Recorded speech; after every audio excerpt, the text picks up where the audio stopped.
Right, another rant on guns. I'll try to keep this one a little bit under control. Yes, I'm still going to call this little jerk a retard, because that's what he is. He is retarded. He has functionally lost all capacity for logical reasoning. It is obvious. Persons who think mental patients should have bazookas and hand grenades is functionally retarded. It's just no way to look at it. No other way. That's the retardation test. If somebody says yes to that question, they're a retard. It's a established, empirical test for human retardation. Let's get back to the Jefferson quote. Okay, now you take a little piece of the Jefferson quote. People to the spirit of resistance to preserve their country. That spirit of resistance is a little bit different than bazookas, hand grenades, overthrow your government. Resistance, it's a little different. And then there's another, I'll get to it later. Just stupid. All right, and the point is he was talking about tyrants, he was talking about the monarchies that the other countries had revolted against. Very different circumstance. And he's Thomas Jefferson, 200, and he's been dead a long time. Never saw the Civil War, never saw the machine gun, never saw the hand grenade. All right, what the Constitution says, right, in the Bill of Rights. Yeah, well, the Constitution is a complex document. It's not complex. It's easy and it's simple in its construction, but obviously it provides for democracy, provides for constitutional rights. And so let's go through the Bill of Rights. Obviously, the Supreme Court has been empowered to interpret the meaning of those rights, and none of those rights are absolute. Obviously, the First Amendment is not absolute.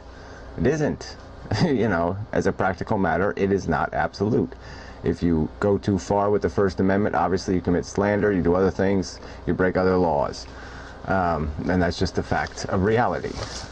It's not any absolute right to free speech.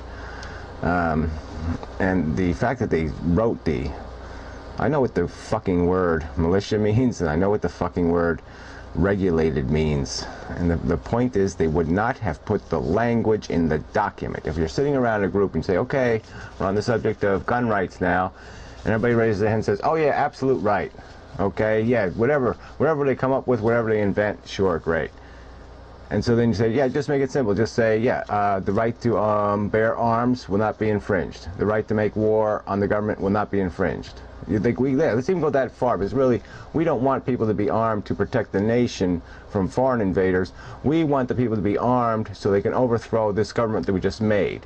So because we want them to take pot shots at Benjamin Franklin when he's walking down the road because they don't like him, yeah, that's a great idea. So let's just say the right to revolt against the government shall not be impinged.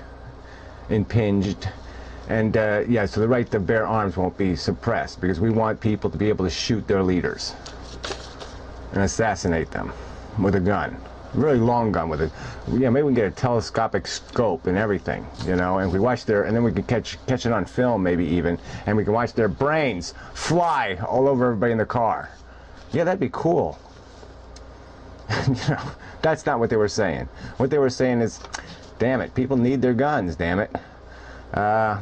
In this country, that we also need people to defend this country. We got to have guns. I mean, the French or the English, you never know when they're going to, things are calm now, but you never know when that's all going to go to hell. So, I mean, we got to have people, and we can't really afford, we have no money, we have no taxes, we have no way to fund a fucking standing army. So, yeah, we're going to need guns. We're going to need people with guns. It's just stupid. For you to think that they had they were constrained by circumstances. We've had 200 years of interpretation, and that amendment has changed by the mandate of the Supreme Court of the United States. And I would prefer that we amend these stupid constitutional rights, that we be more explicit, but I'd prefer a lot of things. All right, so we have to take the Supreme Court, and the Supreme Court has changed the First Amendment to mean a lot of things, like the separation of church and state, and it has also said that obviously the framers of the Constitution had no fucking context. They have no idea what we are living in today, and that we do have a right to protect ourselves. And you quoted Locke with this stupid statement, The right to destroy that which threatens your destruction. I could claim, you've heard my philosophy, you must have. I've only done 20 videos on the subject of how I know, I am certain, with certainty, we will no longer fucking exist if assholes like you who think violence is a solution don't rethink your ideas. Certainly you have to stay a very tiny and idiotic, retarded minority, or we will all die. Alright, that's it. There will be no fucking civilization. Technology and violence are going to converge in our future. Name me one. I've asked these other people, I challenged them with this. Come on, come up with the sci-fi movie. Come up with one goddamn sci-fi movie that realistically demonstrates what the future could look like. Because nobody could be driving around in no fucking starship in the world we know of today. Because there'll be a Timothy McVeigh who'll fly that starship right the fuck into the planet Earth and blow us all up. You're just such a fucking retard. Alright, so anyway, by Locke's definition, I could see you as a threat. Couldn't I? Shouldn't I should go out and destroy you because your ideas are a threat. They threaten the destruction of the human race. Morons like you. Little fucking assholes who are dependent on this metallic dick to survive. This metallic dick of violence. I must kill to survive. It's idiotic. And it goes back to another point you made, yeah, where you quoted somebody. The term was political unrest. You know, and you're not proposing. It's not political unrest. You're proposing. You're proposing whatever insurrection.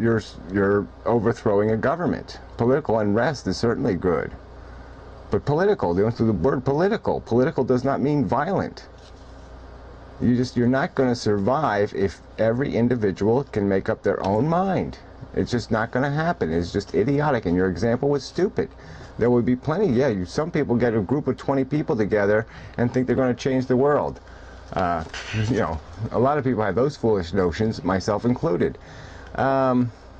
You know, and there's certainly some violent nuts, you know, they get together, oh, well, there's 30 of us, we can start a mess. And you know what, the political unrest they're going to have, you know what's going to happen. It won't be political unrest. What you're advocating is terrorism. Political unrest with weapons in your hand is called terrorism. And that's exactly what you're advocating, is that we live in a terrorist state where if you're a suppressed minority, you don't have any democratic rights because of that, because you're a minority and you get abused like a cigarette smoker. You should pick up a gun and start shooting people who are passing laws violating your right to smoke cigarettes without a 1,000% tax. So is that what you're saying to me? Is that when I'm fed up enough, I should pick up a gun and start shooting people who spout rhetoric against my right to smoke? It's just stupid. You can't solve anything with violence. It's a dead fucking end. Alright? It isn't 200 years ago. We don't have muskets. We have the capacity. One man can kill thousands. I say even millions. And that's the world we're heading for. And if we're not ready for it, and we don't get ready for it real fucking fast, we're all going to die. Not just us, our generation.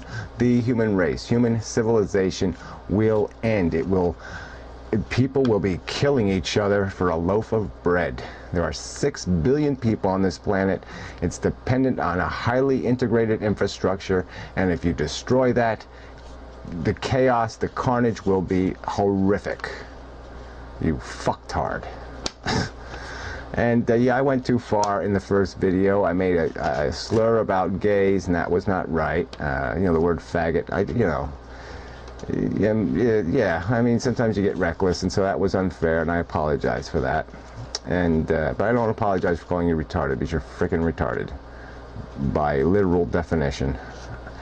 So anyway, again, go back to the 200-year-old document.